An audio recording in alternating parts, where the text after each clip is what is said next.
স্বাস্থ্যমন্ত্রী আজকে প্রধানমন্ত্রী তারেক রহমানের সামনে যায় এমন প্রশংসা শুরু করছে, উনি বাধ্য হয়ে বলতেছেন যে একটু প্রশংসা কম করেন। কথা হয় না? তারেক রহমানের এই আচরণটা আমার কাছে ভালো লাগে, যে অতিরঞ্জিত কেউ যদি কিছু করতে চায় উনি এটা বাধা দেয়, তাকায় তাকায় দেখে না, তালিও দেয় না। কথা বলে না কেন? পুরুষ প্রধানমন্ত্রী জনাব তারেক রহমান স্বাস্থ্যমন্ত্রীকে বলতেছি প্রশংসা একটু কি করেন, কম করেন। এত তেলবাজি দিলে পুরো সংসদ তেলে ভেসে যাবে। কথা বল ঠিক না? তো জনাব তারেক রহমানকে ধন্যবাদ জানাই যে আপনি যে বলছেন যে আমার প্রশংসা কম করেন, এত প্রশংসা করার দরকার নেই। স্বাস্থ্যমন্ত্রী আবার বলতেছে আপনি যে কাজ করছেন প্রশংসা তেমন কিছুই কই নাই, কেবল শুরু করছি। এই তেলবাজদের জন্য দেশের ভালো নেতাগুলো আর ভালো থাকতে পারে না। কথা বলে না কেন ভাই? এত তেল দেয়া লাগবে কেন? হ্যাঁ, এই জন্য তো তেলের দাম বেড়ে গেছে আজকে।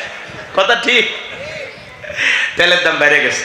তো ওনার এই বিষয়গুলো আমার ভালো লাগে। এর আগে কয়েক নেতা গেছে পা ধরে সালাম করবে, উনি ঠেলে দিছে, না না না এটা আমি পছন্দ করি না, সরে যান সরে যান, সরাইয়া দিছে।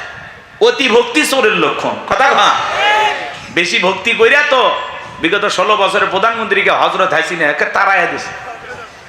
কথা কর নাকি আপনারা? ওই বেশি প্রশংসা। ব্যবসায়ী এসে কয় আপনি থাকেন কিয়ামত পর্যন্ত, ম্যাডাম বারবার দরকার। এখন ম্যাডামের জন্য আর কি আফসোস করেন? ওই একই ব্যবসায়ী এখন তারেক রহমানের কাছে যা বলে আপনি এসেছেন আমাদের ভাগ্য খুলবে, উন্নয়ন হবে। ওরে বাবা, তেলবাজ। কথা কি বুঝতে পারছেন? এই দেশের তেলের উপরই চলতেছে, সব জায়গায় তেলবাজি। রাগ করতেছেন আপনারা? বিরক্ত হয়েছে? এই বেশি তেলের কারণে 16 বছরে যারা ছিল ওরা ভাইসে গেছে, খালি তেলের কারণে। কথা কি বুঝতে পারতেছেন? এই জন্য এই তেলবাজির বাংলাদেশ আর চলতে দেয়া যাবে না। এত তেলবাজি দিলে তেলের দাম এমনি বেড়ে গেছে, আরো বাড়বে। অতএব সাবধান। তারেক রহমানকে ধন্যবাদ দেয়া যায় এই জন্য যে বেশি প্রশংসা করলে তাদেরকে থামায় দেবেন। থামো বেটা, এত প্রশংসা কিসের? কি কাজ করছি? ক্ষমতায় আসলাম তো 2 মাস, কিসের প্রশংসা করো? কি এমন কাজ করছি প্রশংসা পাওয়ার মতো? কথা কি বুঝতে পারছেন? এভাবে থামায় দিতে হবে, তাছাড়া তেল দেওয়াই চলবে। সম্মানিত ভাইয়েরা, আমার কথাই মনে হয় বিরক্ত হয়েছেন আপনারা। তাহলে বাজান, একটা রাষ্ট্রপতি প্রধানমন্ত্রীর সামনে দাঁড়ালে যতটা নম্র ভদ্র বিনয়ী হয়ে দাঁড়াবেন যাতে প্রধানমন্ত্রী রাষ্ট্রপতির সাথে বেয়াদবি না হয়, একটা রাষ্ট্রপতি প্রধানমন্ত্রীর সাথে যত নম্র ভদ্র হয়ে দাঁড়াবেন তার চেয়ে কোটি কোটি গুণ বেশি নম্র ভদ্র বিনয়ী হয়ে নামাজের সময় দাঁড়াইতে হবে। কথা বলেন ঠিক কিনা? এজন্য আল্লাহ রাব্বুল আলামিন বলেন আল্লাযীনা হুম ফি সালাতিহিম খাশিউন। আমার আল্লাহ রাব্বুল আলামিন বলেন যারা নিজেদের সালাত বিনয়ের সহিত দমতার সহিত আল্লাহর ভয় নিয়ে খুশু খুজু ভাব নিয়ে আদায় করে। আপনি আমি যখন নামাজে দাঁড়িয়ে যাব, যশোরের মুসলমান ভাইয়েরা মনে মনে খেয়াল করবেন আমি নামাজ আদায় করতেছি, আমার আল্লাহ আমাকে দেখতেছেন। আমি নামাজ আদায় করতেছি আর মনে মনে খেয়াল করব আমার আল্লাহ আমার সামনেই দাঁড়িয়ে আছেন। আল্লাহু আকবার। ফাঁসির আসামি যেমন জীবনের শেষ মনে কইরা 2 রাকাত নামাজ আদায় করে, আপনি জহরের নামাজ আদায় করবেন আর মনে মনে খেয়াল করবেন এই জহরের নামাজ আমার জীবনের শেষ নামাজ, আমি আসর পর্যন্ত নাও বাঁচতে পারি। এরকম আল্লাহর ভয় নিয়ে নামাজ পড়ার দরকার আছে না নাই? আল্লাহর ভয়ে আল্লাহকে রাজি খুশি করার জন্য শুধু এদিক 7 দিন পরে জুমার 2 রাকাত পড়লে হবে না। বাংলাদেশে জুমার নামাজ জন্য মসজিদ ভাঙে 2 তলা 3 তলা করা হয়। ফজরের নামাজের সময় 1 কাতার মুসল্লিও পাওয়া যায় না। কথা বলেন ঠিক কিনা? শুধুমাত্র আল্লাহকে রাজি খুশি করার জন্য কারা কারা 5 ওয়াক্ত নামাজ আদায় করবেন? 2টা হাত তুলে মালিককে দেখান। আল্লাহ আমাদের সবাইকে 5 ওয়াক্ত নামাজি বানায় দেন। চিল্লা কোন আমিন। আর একটু জোরে বলেন আমিন। আপনার মানে এবার মুমিন বান্দার 2 নাম্বার গুণাবলী। যুবক রেডি হও, এরপর ইসার আসতেছে আস্তে আস্তে। 2 নাম্বার গুণাবলী ওয়াল্লাযীনা হুম আনিল লাগবি মুরিদুন। মুমিন বান্দার 2 নাম্বার গুণাবলী অনর্থক কথাবার্তা বলা যাবে না, আজে বাজে কথা বলা যাবে না। এক জায়গায় বৈশা 2-3 ঘন্টা গল্প, মুখ খারাপ তুমুক খারাপ, এ ভালো না সে ভালো না। মনে হয় গীবত কমিটির সভাপতি সেক্রেটারি বসে গেছে, আছে না নাই? এলাকার সব তত্ত্ব ওনার কাছে আছে না নাই? কথা বলে না কেন? গীবত পরনিন্দা চকলখুরি আমাদের ভিতরে আছে না নাই? চা খাচ্ছে মানে চায়ের কাপে ঝড় তুলছে, ঝড়। বিবিসি নিউজ, কথা কয় চাচা, দেখছেন না? এই জন্য মুরব্বী চাচা চা খাচ্ছেন, খান, এত গল্প কে? আপনার এই জবানের প্রত্যেকটা কথা আল্লাহ রেকর্ড করতেছেন। মায়াল ফিজু মিন কওলিন ইল্লা লাদাইহি রাকিবুন আতীদ। বান্দা এমন কোন কথা বলে না, এমন কোন কর্মকাণ্ড করে না যা রেকর্ড করার জন্য আমার ফেরেশতারা নাই। আপনার জবানের প্রত্যেকটা কথা আল্লাহ রেকর্ড করতেছেন। প্রত্যেকটা কথার ব্যাপারে আল্লাহর কাছে একদিন জবাবদিহিতা করতে হবে। মোবাইলে রিসার্চ করে কথা বলতে হয়। জিহ্বাটা, জবানটা রিসার্চ করে যদি কথা বলা লাগতো, মানুষ ভয়ে কথা বলা বন্ধ করে দিত। কথা বলে ঠিক কিনা? এজন্য জবান দিয়ে যা ইচ্ছা তাই বলা যাবে না। মুমিন বান্দা জবান দিয়ে কথা বলবে ততটুকু, প্রয়োজন যতটুকু। যেই কথাগুলো বললে সব হবে, অতিরিক্ত কথা বলা থেকে জিহ্বাটারে কন্ট্রোল করা লাগবে। কথা কয় না? কথা। আল্লাহ রাসূল বলেছেন, তোমরা যদি দুইটা জিনিস কন্ট্রোল করতে পারো, দুইটা জিনিসের হেফাজত করতে পারো, আমি নবী তোমাদের জান্নাতের জিম্মাদারি নেব।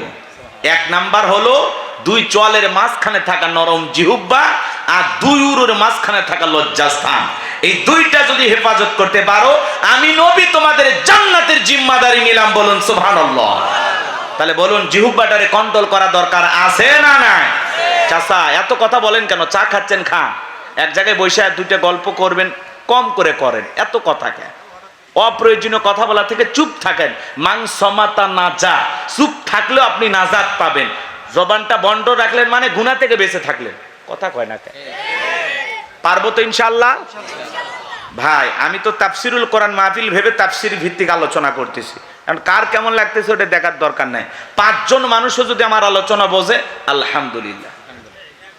ভাইরাল বক্তা তো অনেকে আসে দেখার জন্য, আর কয় হুজুর আপনার ওয়াজ আমার পকেটে। কি করবেন? কিচ্ছু করার নাই। রাগ করতেছেন? তাহলে এই দিক 2 নাম্বার গুণাবলী, জবান দিয়ে সে কথা বলবো যে কথা বললে সব হয়, অনার্থক কথাবার্তা বলবো না। মুমিন বান্দার 2 নাম্বার গুণাবলী, মুমিন বান্দার টাকা পয়সা হলে মুমিন বান্দা অনার্থক কাজ করবে না। মুমিনের টাকা দিয়ে সিনেমা হল হবে না, যাত্রা গানের আয়োজন করবে না, গানের কনসার্ট দেবে না, মদের বার দেবে না, সিনেমা হল বানাবে না। মুমিনের টাকা হলে মুমিন মসজিদ বানাবে, মাদ্রাসা বানাবে, ঈদগাহ মাঠ বানাবে, কবরস্থান বানাবে, রাস্তার মধ্যে ফলের গাছ লাগায় দিবে, পুকুরের ঘাট বানায় দিবে। মুমিনের টাকা দিয়া ভালো কাজ হবে। জাহিদুল ইসলাম ভাই লক্ষ লক্ষ টাকা প্রবাসী ভাইদের কাছ থেকে নিয়ে আসছে, ভালো কাজের জন্য, নিজেও দিয়েছেন। কথা কন না কেন? আবার ওনার বাড়িতে মেহমানদারি করাইতেছেন। এই যে হাজার হাজার টাকা খরচ করতেছেন, কেন? উদ্দেশ্য ভালো না খারাপ? কথাকে বোঝেন নাই? এই যে সমস্ত ভাইয়েরা হাফেজ সাহেবকে গিফট দিলেন, কেন? ভালো কাজে টাকা ব্যয় করছেন। কথা বোঝেন? যাত্রার প্যান্ডেলে নর্তকীর নাচ থেকে টাকার বান্ডিল ছুঁড়ে মারে। কথা কয়? আর হাফিজে কোরআন হাফেজ হয়েছে সম্মানেতে, কেউ গিফট দিয়েছে টাকা পয়সা, বিভিন্ন কিছু তারে হাদিয়া দিলেন, খুশি হয়েছেন কে? কথা কি বুঝতে পারতেছেন?